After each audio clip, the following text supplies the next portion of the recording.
Құрметті көрермендер, құрметті достар, бүгін міне кезектен тыс қысқаша бір видео түсірмекпін.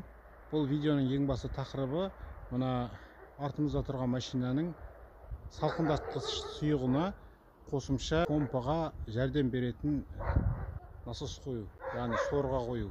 Менің көлігімде қалай орналастырған соны сіздерге көрсетпекпін. Ендеше видеоны аяғына дейін көрулеріңізді сұраймын.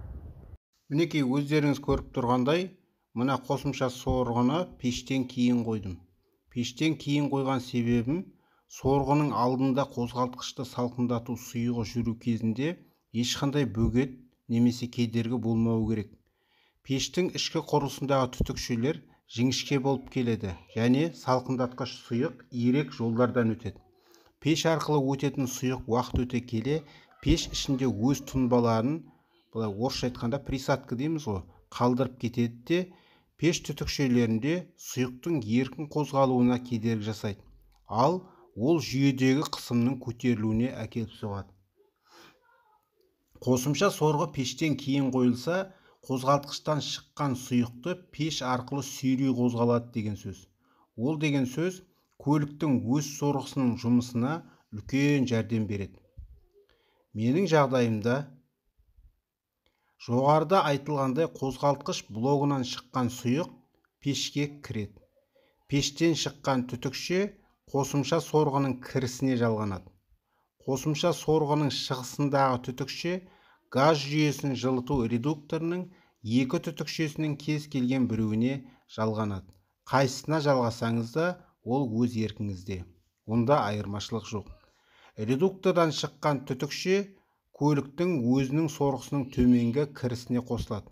Осылайша қыс мезгілінде қозғалтқыш арқылы жүретін салқындатқыш сұйықтың жүрісіне екі сорғы жәрдем береді.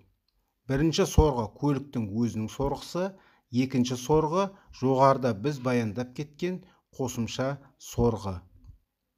Неге қыс мезгілінде қосымша сорғыны қолданамыз деген орынды сұрақ туындайды.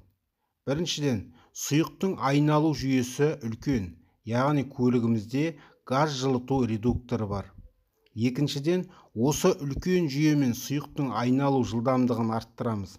Яғни блоктан шыққан сұйықтың температурасын бірден пеш арқылы суытпастан көлігіміздің ішіне береміз. Бұдан шығатын қорытынды: қыс мезгілінде қосымша сорғыны пайдалану, біріншіден, көлік ішінде пештің жоғарғы температурасының рахатын көру. Екінші, көліктің өз сорғысына жәрдем беру. Көліктегі қондырылған қосымша сорғы жайында өзім білетін ақпаратты сіздермен бөлістім. Видео ұнаған болса, лайк басып, каналға тіркеліп кетіңіздер. Сіздермен келесі видеода кездескенше қош сау болыңыздар.